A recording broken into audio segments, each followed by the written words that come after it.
Hi hello ನಮಸ್ತೆ, ಎಲ್ಲ ಹೇಗಿದ್ದೀರಾ? ನಾನು ನಿಮ್ಮ ಪ್ರೀತಿಯ ಗಿರೀಶ್. ನಿಮ್ಮ ಜೊತೆ ನನ್ನ ಕತೆಗೆ ಮತ್ತೊಮ್ಮೆ ನಿಮಗೆಲ್ಲರಿಗೂ ಸ್ವಾಗತ. ಇವತ್ತು ನಾನು ಹೊಸ ಕತೆ ಜೊತೆ ಬಂದಿದ್ದೀನಿ.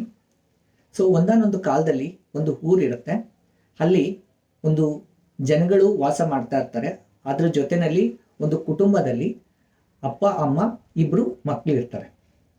ಅಪ್ಪ ಅಮ್ಮ ಆ ಮಕ್ಕಳು ಚಿಕ್ಕ ವಯಸ್ಸಲ್ಲೇ ತೀರೋಗ್ಬಿಡ್ತಾರೆ.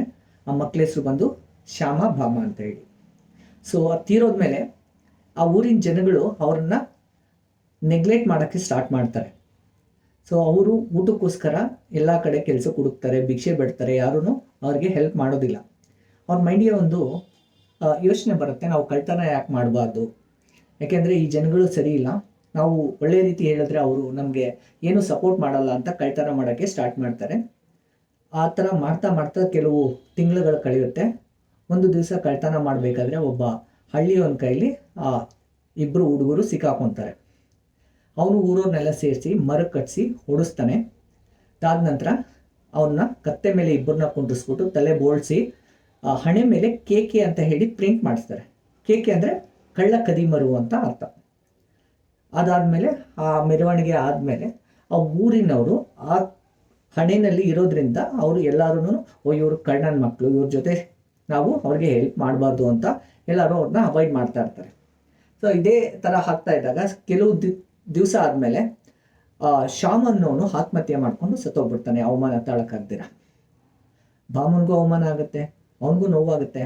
ಅವನು ಯೋಚನೆ ಮಾಡ್ತಾನೆ, ನಮ್ಗಿರೋದು ಒಂದು ಲೈಫು, ನಾವು ಯಾಕೆ ಹಾಳು ಮಾಡ್ಕೊಬೇಕು ಅಂತ ಹೇಳಿಬಿಟ್ಟು ಅವನು ಬೇರೆ ಊರಿಗೆ ಹೋಗ್ತಾನೆ. ಅಲ್ಲಿ ಹೋಗಿ ಕೆಲಸ ಹುಡುಕ್ತಾನೆ. ಒಂದು ದಿವಸಕ್ಕೆ ಸಿಗುತ್ತೆ, ಒಂದು ದಿವಸ ಸಿಗಲ್ಲ. ಕೆಲವು ಸರಿ ಅಲ್ಲಿ ಆ ದೇವಸ್ಥಾನದ ಹತ್ರ ಜಗಲಿ ಮೇಲೆ ಮಲಿಕೊಂಡು ಕೆಲವರು ಪ್ರಸಾದ ಕೊಡ್ತಾರೆ, ಅದನ್ನು ತಿನ್ಕೊಂಡು ಜೀವನ ಮಾಡ್ತಾ ಇರ್ತಾನೆ. ಹಂಗೆ ತಿಂಗಳುಗಳು ವರ್ಷಗಳು ಉರುಳುತ್ತೆ. ಹಂಗೆ ಅವನಿಗೂ ವಯಸ್ಸಾಗುತ್ತೆ.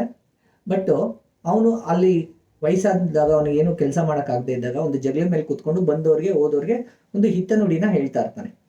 ಅಲ್ಲಿ ಊರವರು ಅವನ ಹಿತ್ತನುಡಿಗಳನ್ನ ಕೇಳಕ್ಕೆ ಅಂತಾನೆ ಬರ್ತಾ ಇರ್ತಾರೆ. ಒಂದು ದಿವಸ ಒಬ್ಬ ಭಕ್ತನಿಗೆ, ಆ ಅನುಯಾಯಿಗೆ ಒಂದು ಡೌಟ್ ಬರುತ್ತೆ. ಸ್ವಾಮಿಗಳೇ, ನಿಮ್ಮ ಹಣೆ ಮೇಲೆ ಕೇಕೆ ಅಂತ ಬರೆದಿದ್ದಾರಲ್ಲ, ಏನದು ಅಂತ ಕೇಳ್ತಾನೆ. ಆವಾಗ ಅವರು ಭಾಮ ಅನ್ನೋರು ಏನು ಮಾತಾಡಲ್ಲ, ಸೈಲೆಂಟು ವಹಿಸ್ಬಿಡ್ತಾರೆ. ಅವ್ರಿಗೆ ನಾವು ಈ ಕ್ವಶನ್ ಕೇಳೋದ್ರಿಂದ ಬೇಜಾರಾಗಿದೆ ಅಂದ್ಬಿಟ್ಟು ಅವರು ಏನೋ ಕ್ವಶನ್ ಕೇಳಿದರೆ ಸ್ಟಾಪ್ ಮಾಡಿಬಿಡ್ತಾರೆ.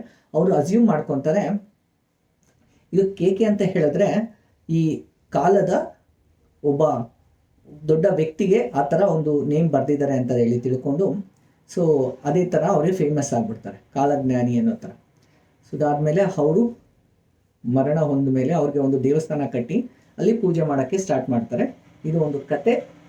ನಾವು ನಮ್ಮ ಜೀವನದಲ್ಲಿ ಎಷ್ಟೇ ಕಷ್ಟ ನೋವು ಬಂದರೂ ಕೂಡ ಅದಕ್ಕೆ ಒಂದು ದಾರಿ ಅಂತ ಇರುತ್ತೆ, ಅದನ್ನು ನಾವು ಕಂಡ್ಕೊಳ್ಬೇಕು. ಒಂದು ಜೀವನ ಒಂದೇ ಸರಿ ಬರುತ್ತೆ ನಮ್ಮ ಲೈಫಲ್ಲಿ. ಹಾಗಾಗಿ ಅದನ್ನು ನಾವು ಹಾಳು ಮಾಡ್ಕೊಂಡಿರ ಒಳ್ಳೆ ರೀತಿಯಲ್ಲಿ ಅದನ್ನು ನಾವು ಚೇಂಜ್ ಮಾಡಿಕೊಂಡು ಒಳ್ಳೆ ಟೈಮ್ ಬರೋ ತನಕ ತಾಳ್ಮೆಯಿಂದ ಕಾಯ್ದು ಮುಂದೆ ಹೋಗೋದಕ್ಕೆ ಇದೊಂದು ನೀತಿ ಪಾಠ ಆಗಿದೆ.